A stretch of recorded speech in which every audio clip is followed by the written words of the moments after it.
We praised healthcare workers in 2020, and we fired them in 2021 and 2022 for their personal choices about what they chose not to put inside of their bodies. Welcome to the Nicole Curcio podcast, the show for women who want it all. Faith at the center, a strong and feminine body, deep family connections, and true freedom in their lives. I'm Nicole Curcio, a former medical insider turned fat loss and physique coach. I help high-performing women transform from the inside out, physically, mentally, and spiritually, without starving, obsessing, or burning out. Around here, we train with intention, eat with purpose, and build a life that reflects the woman you were created to be. Let's get into it. Let's talk about something that doesn't quite make sense on paper, but makes perfect sense in your spirit. Obedience. Obedience doesn't always come with a 5-step plan. It doesn't guarantee a paycheck. It doesn't always look smart to the people watching from the outside. But sometimes God puts something so deep inside of your gut, so loud in your spirit, that ignoring it becomes absolutely impossible. That's what this episode is about. So at the time, I was working in medicine, burned out, frustrated, and honestly heartbroken over what I was seeing every single day. I already shared how the disconnect was growing, but I hadn't quite made the move yet. Because in the back of my mind, I still had that voice that was whispering, just stick it out. You got into PA school, just go. Maybe this is just a rough patch. Maybe you're just tired. Don't be dramatic, you have to be grateful. But all while that was swirling, I was watching something else unfold in real time. My husband's coaching. I watched him help men lose weight, rebuild their marriages, get off medications, feel alive again. And he wasn't prescribing any medications. He wasn't bound by codes, insurance policies, systems of red tape. He was leading men. He was coaching. He was serving. And something inside of me started to wake up. I saw the fruits of what he was doing. And I remember thinking, that's what it's supposed to look like. So it stirred something inside of me, and not just excitement, but conviction.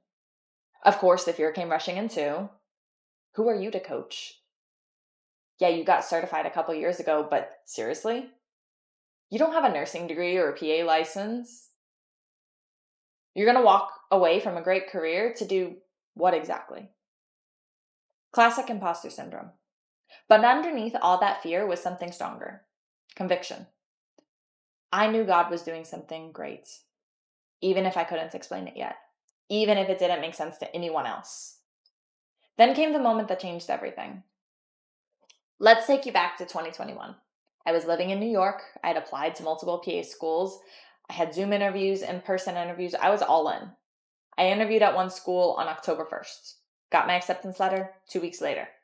They wanted me to start in January. October to January. Everything I had worked for, everything I said I wanted, was right there in front of me. But when I read the acceptance letter, I cried, sobbed.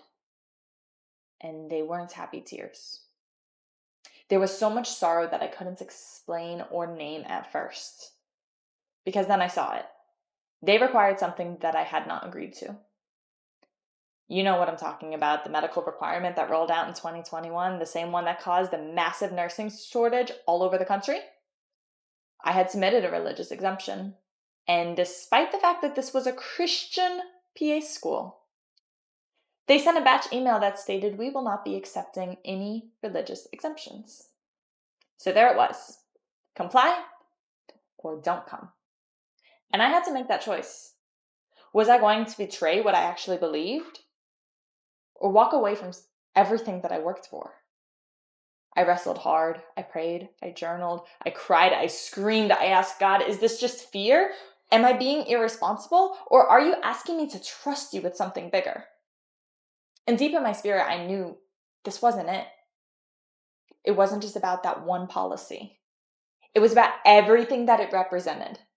Because the more I started to zoom out, the more I saw the cracks in the system. We praised healthcare workers in 2020. And we fired them in 2021 and 2022 for their personal choices about what they chose not to put inside of their bodies. We called it science, but then we censored actual scientific discussions about it. That's when it hit me. This was never about health. It was about control. Control over patients, control over providers, control over the narrative. And no matter how hard I tried, I could not unsee it. And let me be extremely clear here. I am not anti-doctor. I am not anti-nurse. I am not anti-healthcare worker.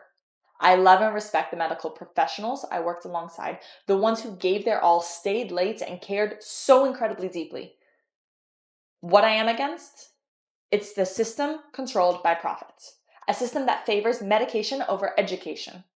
A system that fires its own for not being compliant. A system that punishes people for thinking critically and rewards them for obedience to a broken model.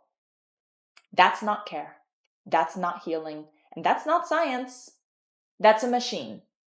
So I said no to PA school, to the plan before me, to the paycheck, to the illusion of security. I didn't walk away out of fear. I walked away in faith. And today, I get to work with women, most of them over 40, who are done chasing the quick fixes, who are done with these yo-yo diets, who are done with the pills and the shame and hating their own reflection.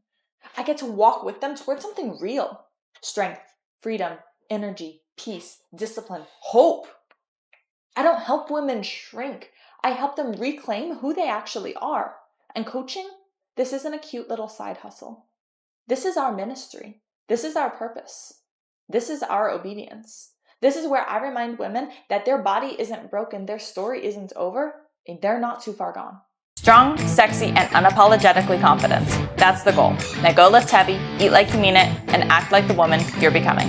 Talk soon.